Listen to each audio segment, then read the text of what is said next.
Dober večer, cenjene gledalke, spoštovani gledalci. Moje ime je Aljuš Pertinač. Anže Logar še ni ustanovil nove stranke, vi pa spremljate najbolj politično korektno oddajo slovenskih televizij. Če ne veste, da se čez slabi 2 uri začenja 28. svetovno prvenstvo v rokometu, se ne sekirajte preveč. Slovenski selektor Zorman namreč sploh ne ve, katere igralce se je odločil vzeti s sabo na prvenstvo. Poglejmo. Na prvenstvo lahko peljemo 18 igralcev. Zdaj, kako gremo s to po pozicijah, kako ali...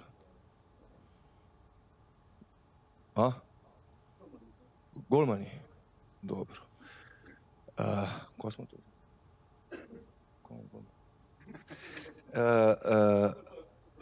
Ne, se bom. Srednji. Ja, tukaj tudi. Baznik, Lesjak, se pravi, gremo po vrsti, gremo leva krila.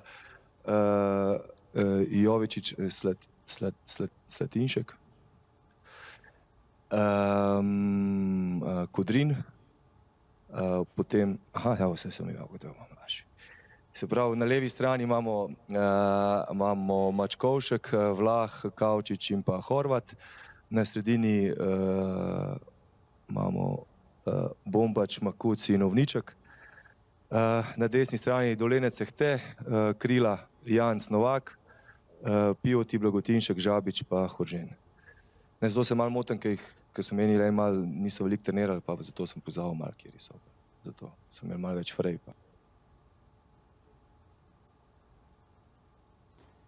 Sramota, da je ni večje. Sedaj pa se lotimo 69. oddaje legendarne 6. sezone Faktorja na TV3. Resnica boli, komentarji še bolj. Danes bomo za vas komentirali Mama Falcone.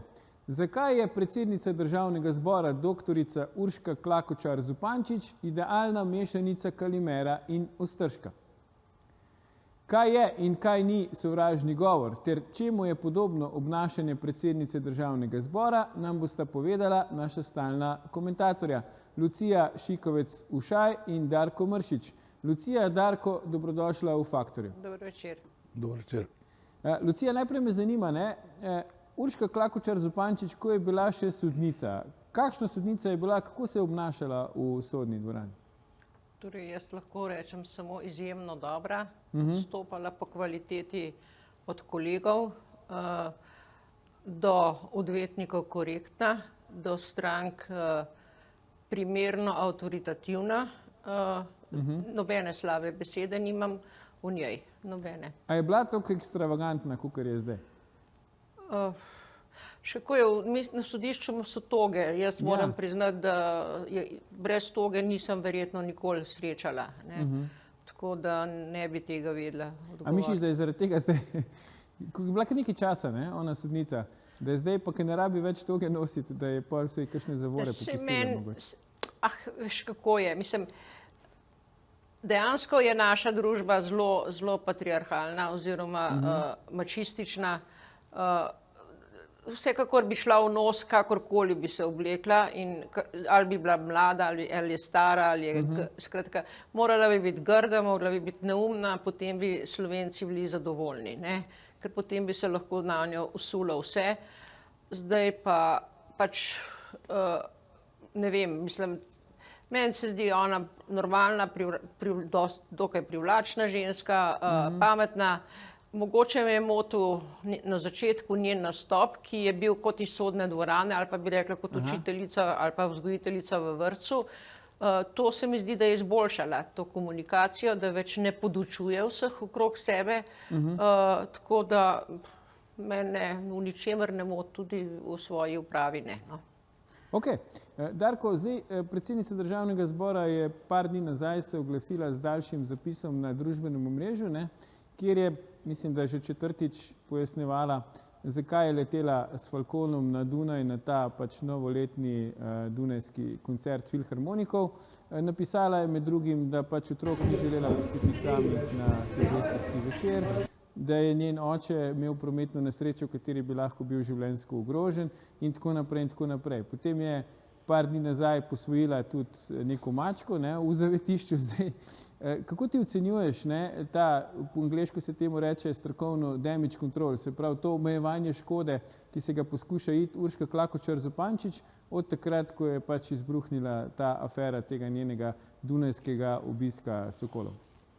Zdaj osebno z mojega stališča ne bi niti delal velikega pompa okoli tega njenega obiska Dunaju s Falconom, če ne bi bil to neko njeno pozicioniranje oziroma pozicioniranje Gibanja Svoboda na to neko linijo zelenih politik, racionalizacije, omejevanja ogljičnega odtisa in tako dalje.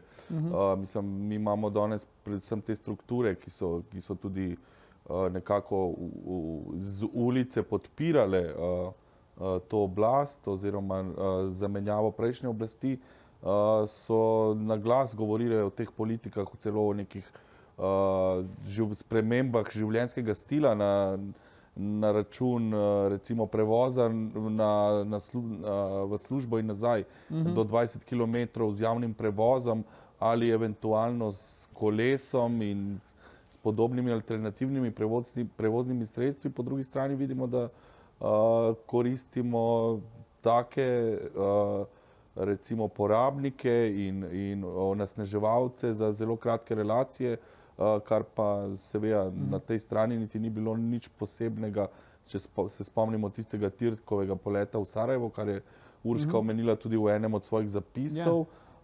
Sicer pa nekako bi jaz predvsem povedal, recimo moje stališče je, da sta možni dve filozofiji tu. In sicer zakaj pa ne bi, če lahko, druga je pa zakaj pa bi, če mi ni treba.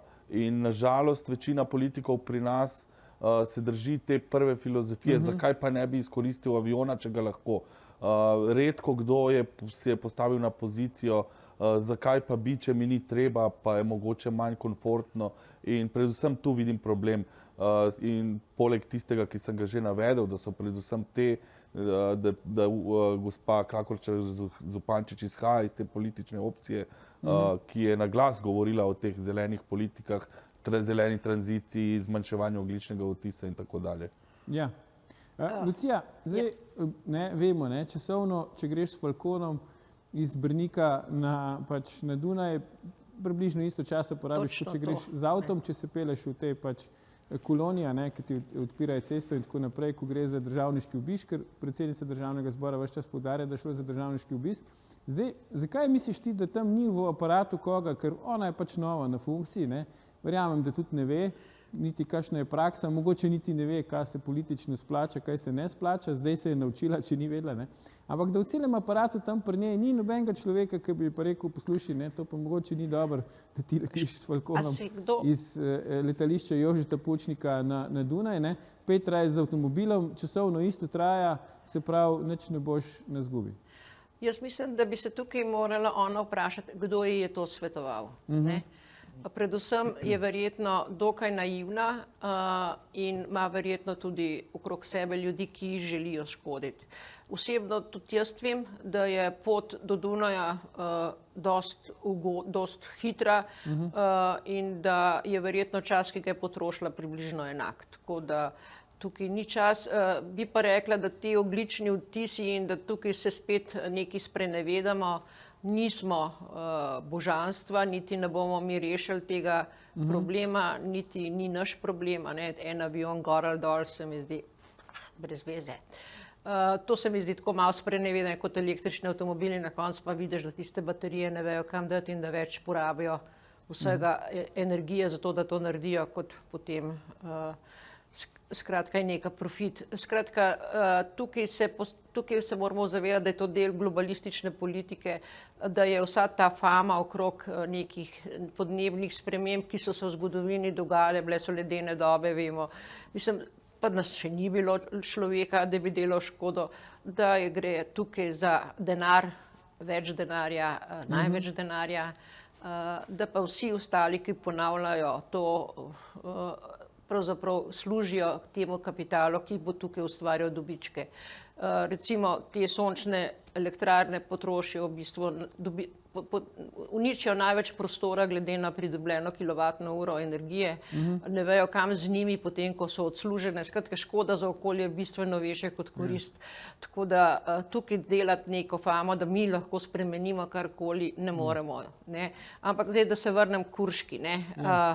Jaz bi rekla, da ji napačno svetujejo, da ne žal je rekla... Imaš idejo, kdo je ta njen svetovalec? Nimam pojma, ampak... Ona doskrat reče, ne, recimo zdaj je rekla pri tem Facebook zapisu na svet prijatelja. Potem je rekla, sodelavci so mi povedali, da so me omenjali v oddaji Faktor. Potem je rekla, na svet bližnjih sem podala kazensko ovadbo. Škoda, da ne posluša ona Faktorja. Jaz se tu popolnoma strinjam glede svetovanja, ker očitno tudi nadaljevanje tega, ker je sedaj po tem, kolikor slišim, še dvakrat šla na Dunaj in tokrat dvakrat z avtom. Mislim, vsak svetovalec, ki bi hotel narediti škodo, bi ravno to svetoval. Pa še to, ne, mislim, jaz, če bi že šla enkrat z avionom, bi šla tudi ta drugič. Seveda, to govorim in očitno je res nekdo narobe svetuje. To je isto kot Loredanu, da se je dokončal Janković opravičevati. Sramota prve vrste, ki smo jo lahko doživeli v Ljubljančani, je to, da se naš minister za zdravje opravičuje županu ljubljanskemu, za katerega vsi vemo, kaj nam dela. To so te stvari, ko narediš neko neumnost, potem jo pa potenciraš s temi opravičili, da res postane vsem jasno in vidno, da si naredil neumnost. Bod tiho, pa peli svojo pot naprej. Tako da tukaj se strinjam. Mislim, ne vem, jaz nimam Facebooka in ne vem, ampak da se je opravičevala, ampak vsekakor jaz iz tega neke zgodbe ne bi delala, bi pa raje delala zgodbo iz tega, da je rekla, da je dala kazensko ovadbo, zoper... Bomo tudi iz tega naredili zgodbo, ampak po oglasih, če se strinjaš. Tako da ne nam ujiti, gledalke, gledalci, se vrnemo po oglasih, ko nadaljujemo s komentiranjem, čemu je podobno obnašanje predsednice Državnega zbora. Ostanite.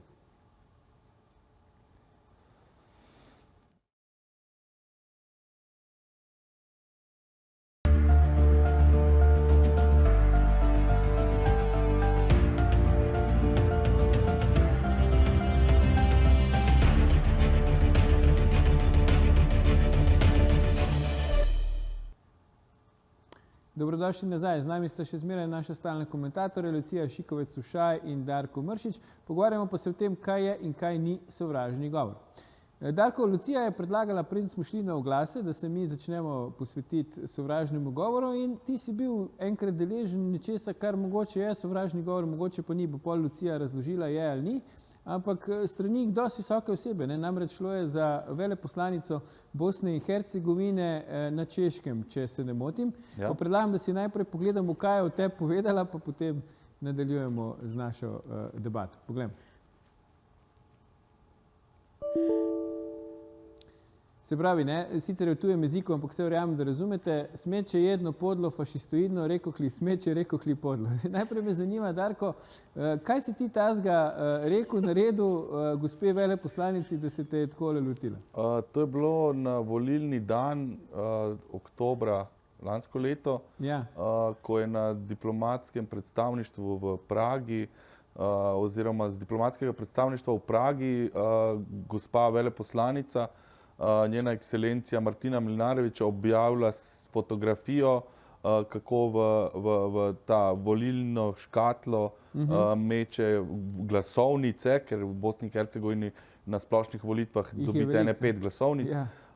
In sicer ta škatla je pač izgledala kot neka, kakor sem jaz komentiral, kot škatla od obutve, zlepljena z nekim selotejpom, čeprav zakon tudi celo v Bosni in Hercegovini, kdo bi rekel, jasno določa, kako volilna skrinjica izgleda, kako mora biti zapečatena, s kakšnimi pečati, in je na ta moj komentar, da na njenem veleposlaništvu škatla izgleda kot pač škatla od neke obutve, zlepljena s selotejpom, je gospa veleposlanica v takem diplomatskem tonu odgovorila. To so povzeli mediji, mislim, na začetku je bilo to predvsem meni zabavno, ker je to postalo ena od ključnih naslovov v vseh medijih v toku volilnega dneva, ta njen tweet, kasneje ga je celo nadgradila z objavo na Facebooku v malo večjem obsegu oziroma dimenzijah, ker Twitter vemo, da nekako omejuje to. Kasneje pa sem videl, da to niti ni tako zabavno. Mislim, danes, če zgooglate moje ime pa priimek, pa vidite te novice, kjer so še vedno, to je Dnevni Avaz, to je Oslobođenje Sarajevsko, to so številni mediji. Boste z mojim imenom najdeli tudi te njene izjave, ker je pa zanimivo, da je gospa postala veleposlanica. Predtem je bila neka publicistka, samooklicana, pa neka prevajalka brez diplome, tudi postala je veleposlanica z nekim lažnim predstavljanjem, sicer kasneje je bilo ugotovljeno, da nima končane fakultetske izobrazbe. Bila je pa družbena kritičarka sistema in države Bosne in Hercegovine. Na koncu, ko je pa gospod Željko Komšič ponudil to pozicijo v Pragi, je pa postala nek simbol borbe za ravno to državo in ravno tak sistem in obstoj tega sistema. In jaz je poznam prej iz tega obdobja in verjamem, da bi z te pozicije, kot jo je prej zastopala, tudi sama kritizirala recimo to volilno škatlo in volilni sistem, kjer v tako škatlo lahko mečeš glasovnice. Tako da je to ena recimo povezava tudi z nekimi recimo slovenskim političnim prostorom, kjer nekdo, ki iz ulice pride na pozicijo, če tako figurativno rečem ulice, postane popolnoma drugačen in nekako pozabi tiste vrednote, proti katerim se je boril kot tako imenovana civilna družba. Ja. Lucija, zdaj ne si videla, kako če si stalni komentator v Faktorju odmevaš tudi v Bosni in Hercegovini, zdaj te kvalifikacije, ki smo jih tu videli, se pravi fašistoidne HDZ-evske smeti, kam to spada recimo zdaj na neki premici kontinuuma, sovražni govor, žalitev zoper čast in dobro ime?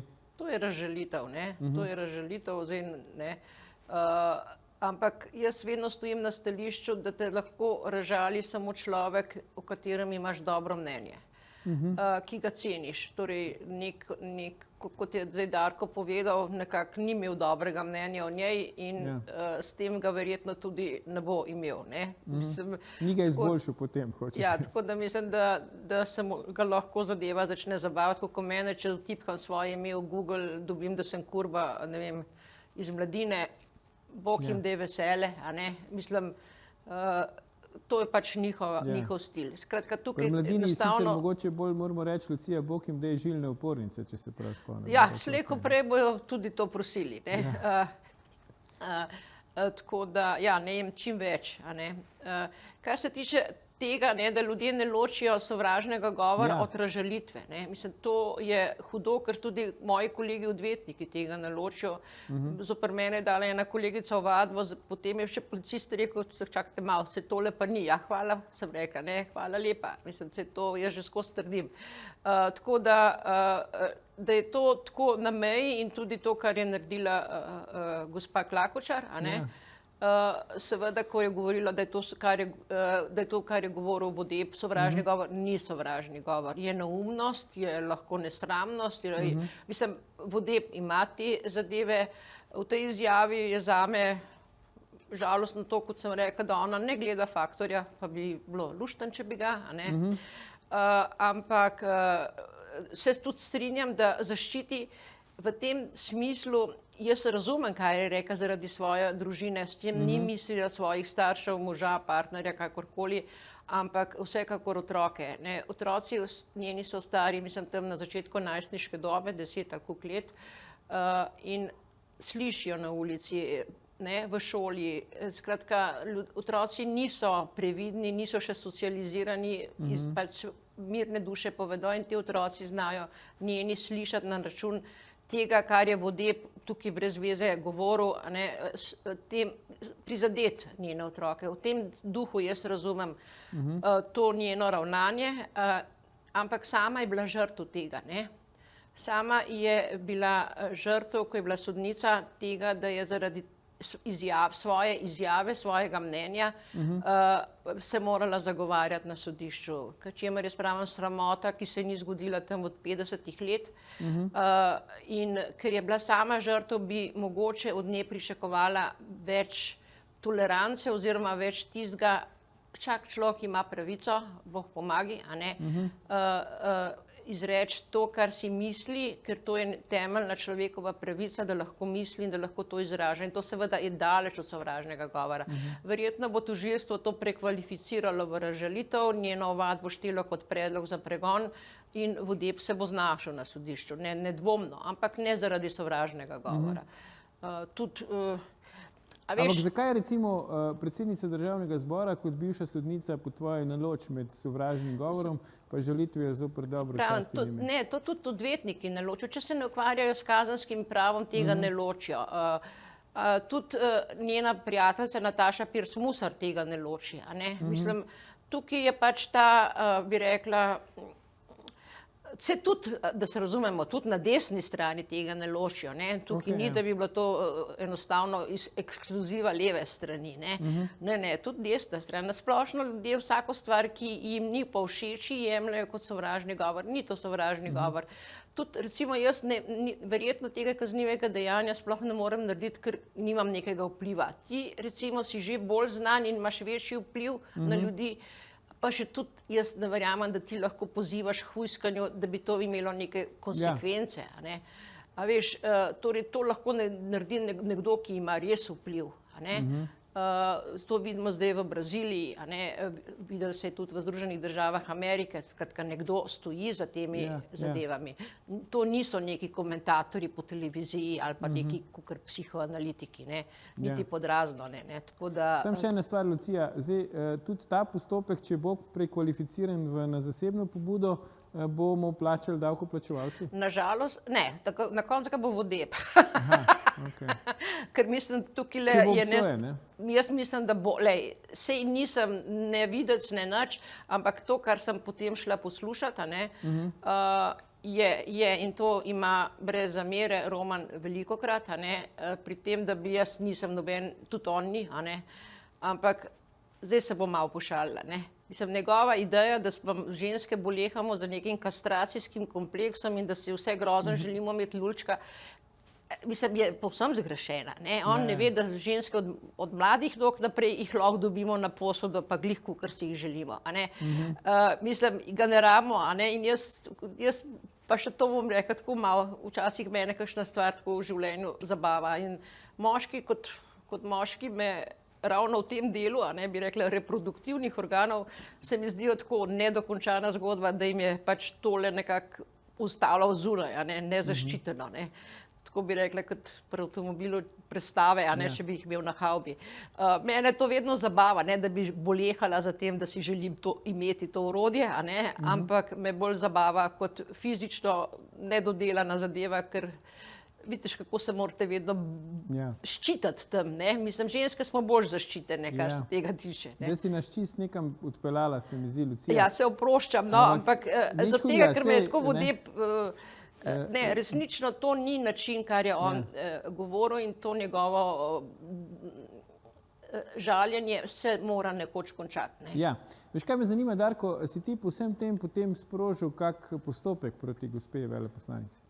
Nisem, sicer še vedno nekako predvsem iz tega stališča sem dobil neke puše, da bi to sprožil, ampak ravno iz tega stališča jaz tudi to nikoli nisem dojemal kot sovražni govor, gre predvsem za razžalitev, predvsem za posledice, ki bi lahko nastale recimo v iskanju nekih poslovnih priložnosti, pa mogoče tudi, ne vem, osebnih, prijateljskih kontaktov, če te nekdo potem smatra po napisih časopisov kot takega, lahko marsikaj te prizadane.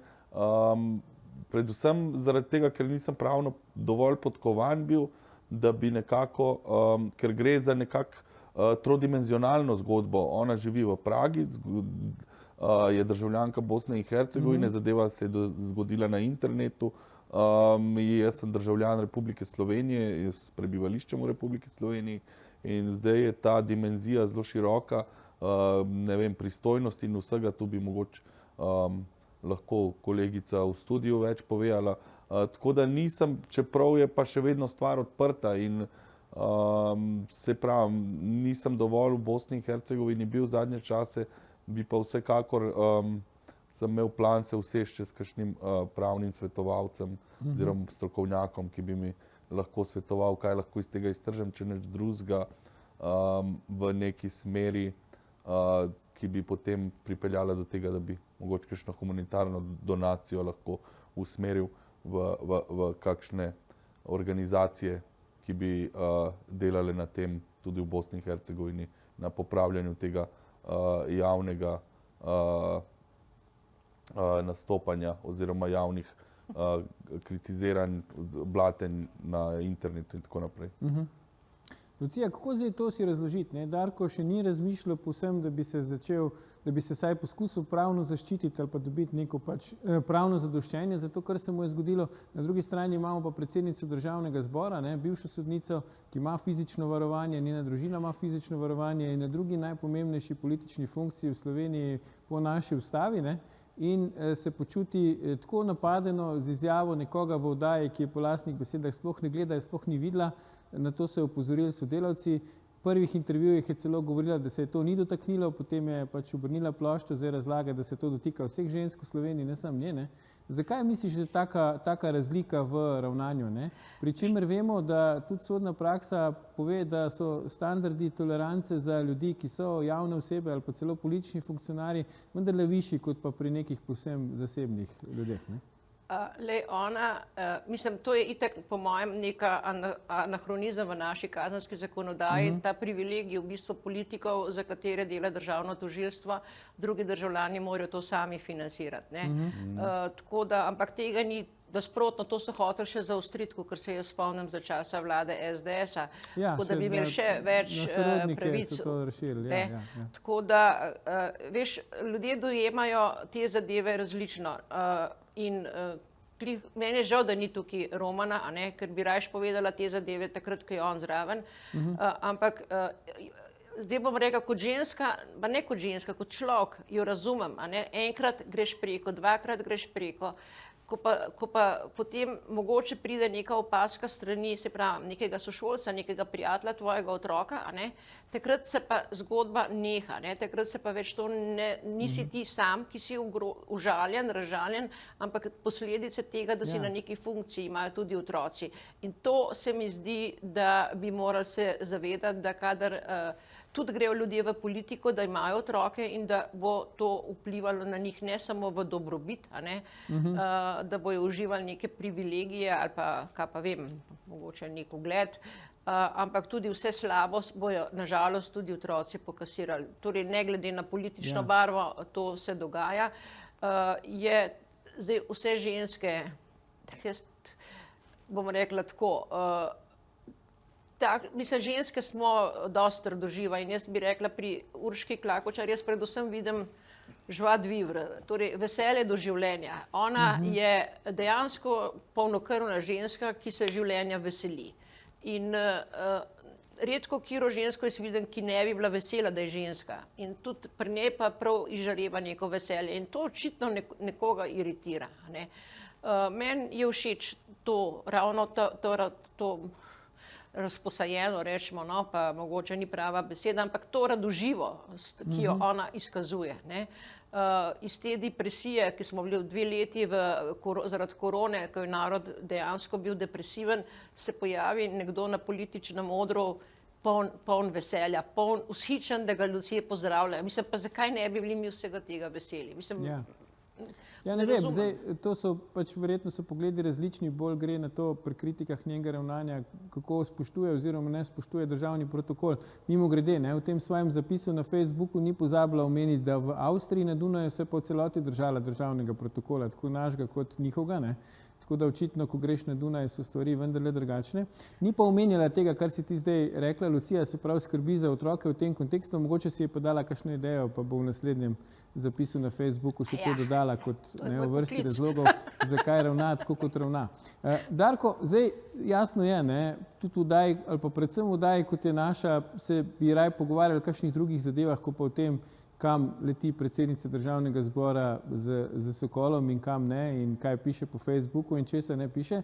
Ampak veliko je tega, se pravi tega letanja, teh zapisov, tega mahanja na rdeči preprogi, obračanja hrbta častni straži in tako naprej, da ne bi zdaj vsega našteval za tak kratek čas, ko pač je na položaju.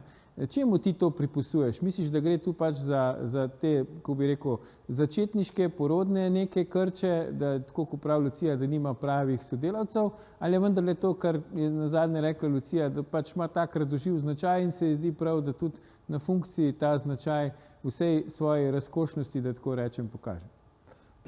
Glejte, jaz mislim, da kot je že Lucija omenila, je ona že pač ta njena zgodba, s katero je prišla v javnost po tistem komentiranju na Facebooku, je nekako nakazala, kakšna oseba je in jaz mislim, da to ni nič narobe. Tudi sam se strinjam, pač zakaj pa ona ne bi imela pravice do svojega mnenja in ga izkazovati. Potem je pa sledil, ne vem, recimo jaz neko posledico vsega tega vidim že v tem, da imamo te instant stranke, kjer ni neke strukture, ki bi šla čez neko, če lahko temu rečem, neko izobraževalni proces, kako postati tisti politik oziroma neka oseba, ki nastopa zdaj iz čist neke druge pozicije. Mislim, da je tu že ena posledica, druga je pa, ne vem, sicer kot pravi kolegica Lucija, ima tisto neko svojo pozitiven vibe, ki ga izžareva kot neko ženstvenost, veselje do življenja. Po drugi strani se pa vseeno spomnimo tistega njenega prvega govora v Državnem zboru, ki pa ni bil ravno prijeten za ušesa, z nekim podtonom grožnje in tako naprej.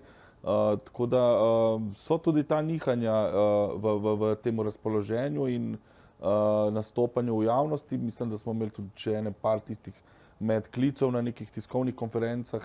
Tako da ne vem, pripisovati nečemu, jaz ne bi zdaj tu filozofiral ali pa se postavljal v vlogo psihoanalitika gospoda Vodeba. Tako da jaz mislim, da pa se pozna nek napredek, bi pa vsekakor spet, kot smo že v prvem delu oddaje rekli, da pa vseeno mislim, da glede na to, kako je prišla v politiko, da bi pa vseeno te svetovalci mogli na njej malo več delati, pa še enkrat, kot pravim, probati ta damage control malo drugače dodelovati, ker tole, kar so zdaj naredili, so naredili samo več škode s temle upravičevanjem leta Falcona, pa mislim, da tudi tisto posvajanje Mucke v Mariboru, ne vem, ni ravno načinno. Ker je vsem jasno, da je šlo za vse tej zgodbi za zlato nepisano pravilo odnosov z javnostmi je, da se otrok, starostnikov pa živali ne zlorablja za politično kampanjo, ampak sej predsednica, če vaju prav razumem, se hitro uči, pa bo tudi se to naučila. Zdaj, Lucija, predsednica Državnega zbora je pa vendarle imela tudi nastope na javni televiziji, ki pa niso bili tako radoživi oziroma, ko bi rekel, izkazovali neko posebno voljo do življenja. Recimo sodelovala je v referendumski kampanji, kar do zdaj ni bil primer za predsednike Državnega zbora, pa vseeno. In je tam sogovornike recimo pač kolektivno usmerjala, da so mizogini, rasisti, homofobi in epistemofobi. Potem ob neki drugi priložnosti je slovenske policiste primerjala z Adolfom Eichmannom, se pravi avtorjem dokončne rešitve judovskega vprašanja, ki vemo, kako se je končal s holokaustom in z več milijoni mrtvih. Kaj pa te izjave? A te izjave, zdaj, kam to paše po tvoje? To paše pač v ta kontekst nekega političnega boja, ali gre tudi za kakšne žalitve, ali že gre proti sovražnemu govoru? Predvsem ti policisti, če bi recimo zdaj policisti se užalili zaradi te njene izjave, pa sprožili kakšen postopek proti njej, a bi tudi ona lahko zašla v težave zaradi tega? Ne, jaz mislim, da je ona, mislim, to konkretno vem, kaj je bilo in kaj je rekla in jaz se bojim, da je bila nerodna, nespretna. da razumem, kaj je mislila, ne? Torej, da ti ne moreš odgovornosti prevračati na to, da si ubogal ukaze. To je dejansko Nürnberški procesi so temu naredili konec. Vsak bo odgovarjal ne glede na ukaze, ki jih je dobival, vsak mora imeti svojo osebno moralo in svojo odgovornost. Tako da je verjetno, predpostavljam, zgolj nek zdrs. Torej, jaz nočem biti njen odvetnik, ne me narobe razumeti. Ja. Midve nisva niti prijateljici, se vikava in tako naprej. Da se, torej, tukaj gre za mojo tisto moje prepričanje, ne glede na to, kdo, o kom bi zdaj le govorili. A ne? Zdi se mi, da se jo prestrogo jemlje izključno iz nekega razloga. Torej, ja, prvotni to je bila trema, to njeni govori na začetku bi rekla, da so izražali predvsem tremo in da je tukaj iz te pozicije sodniške do neukih strank, bom rekla, preveč nastopala. To sem že omenila. Mislim, da je ta del zgubila, a ne? Oziroma, da jo nekoč, potem sem jo zdaj enkrat pred kratkim nekje poslušala, pa sem videla, da je bila izjemno prijetna kot sogovornica, torej, da je ko pribija besede, a ne, kar je samo po sebi delovalo rahlo agresivno, da je to minilo, ne? Da je to začetna zadeva in da ona je kakorkoli, ne vem, ti si rekel, da je ne vem, je doktorirala vmes, to ne vem, vsekakor je magistra, dočim Nataša Pirc-Musar ni doktor, to je tudi napačno nazivajo, ona ima tisti doktorat leben magisterij, a ne, mislim, tako da tukaj imamo s temi nazivimi hude probleme, ampak ženska je napisala eno krasno knjigo, ne, in jaz mislim, da je s tem pokazala, da ni tisto, kar je njen višek življenja, neka politična funkcija. Ni živela za politiko in zato, ampak se je pa uživela, ne? Ni živela, je pa se uživela in zelo očitno uživa v tem. Ne? In zakaj ne bi mi uživali v njenem veselju, dokler ne dela nam škode? Mislim, jaz tega ne razumem. Zakaj bi ji karkoli zavidali? Nobene škode ni naredila, nobeden ne more reči, da je karkoli ukradla, da je karkoli poneverila, nič od tega ni naredila, tako da vsi napadi se mi zdijo tako bolj. No. Mislim, bolj zaradi tega, kako izgleda in kaj predstavlja, kot zaradi grehov, domnevnih, ki naj bi jih naredila. No. Darko, zdaj kaj ti misliš? Pri komu morajo biti, počasi se bližamo koncu oddaje, standardi te višji tolerance? Ne? Zdaj, čeprav Lucijo razumeva, pač prav, ne? Sej nič slabega noče, ni naredila škode, se še uči, se je popravila. Ne? A zdaj, a je to pri politikih ali recimo pri drugih, ki recimo se vključujejo v javni prostor, pa jih potem politiki preganjajo na naše stroške? Ja, ne vem, pogledaš zdaj recimo ta dva primera, ki smo imeli danes, moj, kjer ti nekdo z pozicije moči, pa z neke varne oddaljenosti, mogoče tudi ne sam fizične oziroma kilometrske, ampak tudi v nekem sistemskem balonu, kjer bi jaz težko mogoče nastopil pred njemu, lahko reče kar če. Po drugi strani pa se nekako hočemo v Sloveniji ali pa pri nas, recimo tudi danes, odkar smo v oddaji govorili, nekako opravičevati to z nekimi ravno obratno, pa kot je tudi že Lucija rekla, imajo pa mogoče celo prednost te politične funkcije, je njihovo ime bolj zaščiteno v teh, ne vem, recimo medsebojni komunikaciji, kjer pride do domnevnih, recimo, razžalitev ali... Darko, ona ima prvič, verjetno tale veleposlanica uživa verjetno imuniteto. Ja, sigurno. Ampak ona svoje pozicije napada recimo mene. Ampak, prva stvar je, jaz ti bi svetovala to, da se enostavno dvigneš nad njo. Povedala je o sebi, ni povedala nič o tebi. Ona je vse o sebi povedala. Čeprav nista prijateljici, se opravičujem, ker te prekinjam, ampak nam je zmanjkalo časa. Mogoče tak nasvet daš tudi predsednici Državnega zbora. Ne? Tudi ona se lahko dvigne na to, tudi ona ima imuniteto. Ampak gotovo bomo o tej in podobnih temah še govorili. Za danes pa Lucija Šikovec-Sušaj, Darko Mršič, najlepša hvala za vajine komentarje in gostovanje v naši oddaji. Gledalke, gledalci, to je bil o tem, zakaj je predsednica Državnega zbora Kopija, Kalimera in Ustrška že 825. faktor na TV3. Jutri bomo za vas komentirali, kako energetsko varna je Slovenija, kako je s proizvodnjo, distribucijo in oskrbo z energijo v spremenjenih pogojih. Ne zamudite, predvsem pa ne pozabite. Ni vseeno, kdo kaj reče.